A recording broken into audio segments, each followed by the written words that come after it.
Mental math कक्षा 8। मैं हूं हरी सर और आप सभी बच्चे देख रहे हैं आपका अपना YouTube channel math with Hari sir special Hindi medium के बच्चों के लिए। और आज हम करने वाले हैं अध्याय 4 आंकड़ों का प्रबंधन का अगला भाग। ठीक है, आप वीडियो को पूरा देखिए, स्किप ना करें और देखकर प्रैक्टिस जरूर करें। ठीक है, आइए करना शुरू करते हैं प्रश्न नंबर 10 से आगे। ठीक है, और प्रश्न नंबर 10 में मैं आपको दिखाना चाहता हूं कि क्या दिया हुआ है। प्रश्न नंबर 10 में एक पाई चार्ट दिया हुआ है बच्चों, वो पाई चार्ट मैंने नहीं बनाया।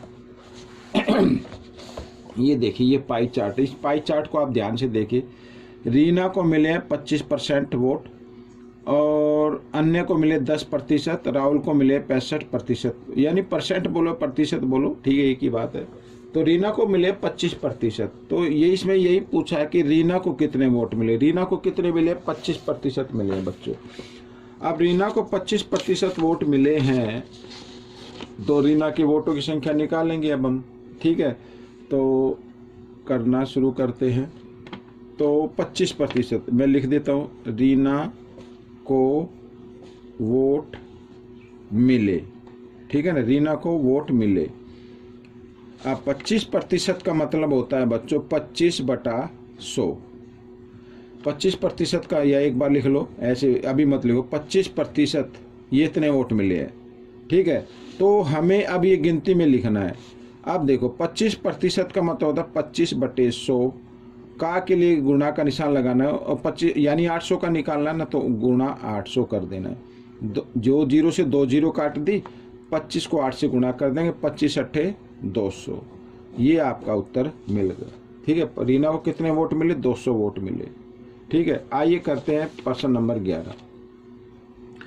प्रश्न नंबर 11 कहता है 52 पत्तों की अच्छी प्रकार से एक फेंटी गई एक गड्डी, ताश की गड्डी बच्चों ये, ठीक है, में से एक पत्ता यादृच्छा निकाला जाता है। प्रयोक्ता बताए कि वह पत्ता न तो लाल हो और न ही बेगम हो। अब मैं आपको बताता हूँ बच्चों, जैसा कि यहाँ पर तो लिखा दिया गया है कि एक ताश की गड्डी में 52 पत्ते होते हैं, तो उसमें से तो 26 तो होते हैं बच्चों लाल, ठीक है, और 26 ही होते हैं क्या? काले पत्ते होते हैं। ठीक है, अब इसमें पूछा कि भाई वह पत्ता लाल न हो, तो लाल नहीं होगा, तो बाकी 26 बचे आ रहा, लेकिन आगे लिखा न बेगम भी नहीं होनी चाहिए। तो बेगम नहीं होनी चाहिए, तो इसका मतलब क्या होता है बच्चों, हर पत्ते के अंदर यानी 1 से लेके 12-13 तक होते हैं, बेगम बादशाह गुलाम ये होते हैं ने। ठीक है, बादशाह आखिरी वाला पत्ता होता है। तो हर पत्ते में 2 लाल होते हैं और 2 काले होते हैं। ठीक है, हर नंबर के 2 लाल पत्ते होते हैं और 2 काले होते हैं। तो इसका मतलब 2 काली बेगम इसमें भी हैं। ठीक है भाई, लाल बेगम तो इसमें आ गई हैं, 2 काली बेगम इसमें भी हैं, तो इसमें से 2 और हम घटा देंगे, तो कितना आ जाएगा?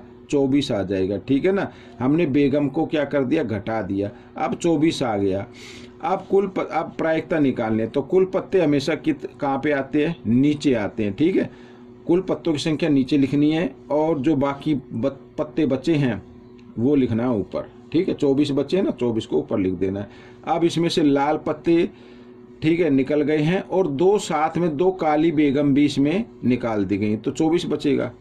अब इसको आप काट दीजिए। ठीक है, 4 से काट लेते हैं, 4 6 24 और 4 1 4, 4 3 12, ये आ गया 6/13। ये आपका उत्तर बन गया। ठीक, प्रश्न नंबर 12 क्या कहता है?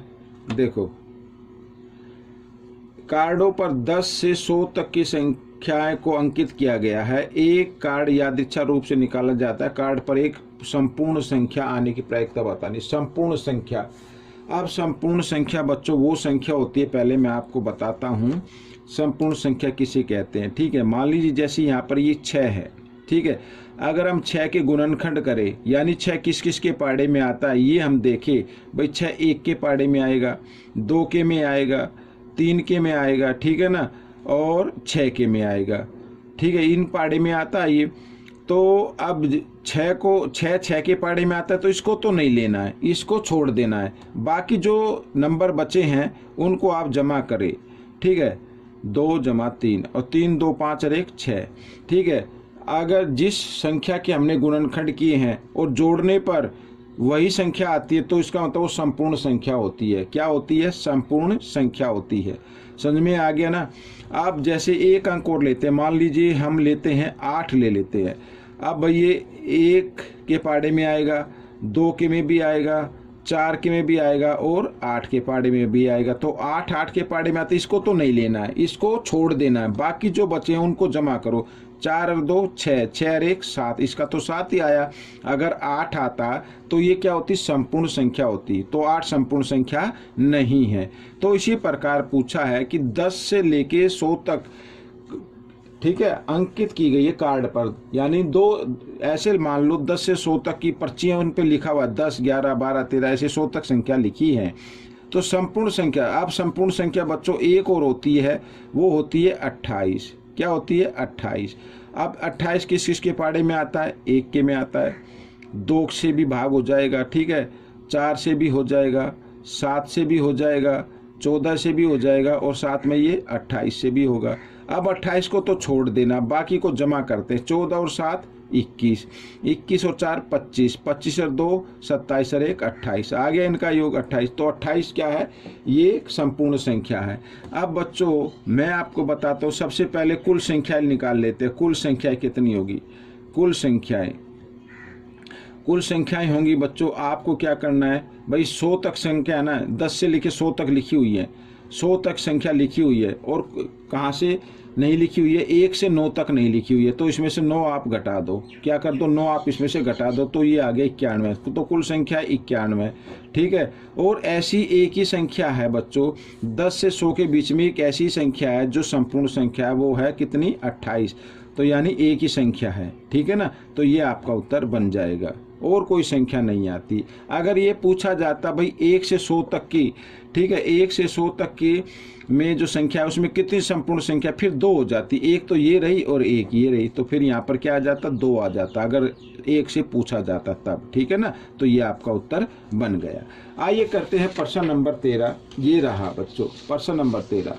अब लिखा 2 सिक्कों को एक साथ उछाला जाता है। 2 सिक्के होते हैं, 5 रुपए का सिक्का या 10 रुपए का सिक्का, ऐसे एक बार उछाला जाता है, अधिक से अधिक चित आने की प्रायिकता। अब हम 2 सिक्कों को उछाले, तो मान लीजिए एक को उछाला तो हेड आया और दूसरे पे क्या आ गया? टेल आ गया। ये ऐसे ये आ सकता है, ठीक है। या बड़ी 2 बार हेड भी आ सकता है, ये हो सकता है। या भाई क्या आ सकता है? 2 बार टेल भी आ सकता है, ये भी हो सकता है। या फिर पहले टेल आ सकता है फिर हेड आ सकता है, ये भी हो सकता है। अब इसमें पूछा है कि एक चित आने की प्रायिकता, एक चित आने की यानी कुल नंबर हो गए 1 2 3 4, तो कुल नंबर को तो लिखना नीचे, ठीक है। चित आने की प्रायिकता यानी हेड आने की प्रायिकता क्या होगी? तो एक हेड इसमें आ सकता है, इसमें भी आ सकता है और ये भी आ सकता है। तो 3 आ गया, तो 3/4 आपका उत्तर बन जाएगा, ठीक है ना। तो आइए करते हैं प्रश्न नंबर 14। प्रश्न नंबर 14 क्या कहता है? 2 पासों को एक साथ उछाला जाता है। 2 पास, अधिक से अधिक एक चित, एक नहीं, एक समान संख्या, चित नहीं है, ये दूसरे का लिखा गया, समान संख्या, ठीक है, एक समान संख्या, क्योंकि पढ़ लिया था मैंने।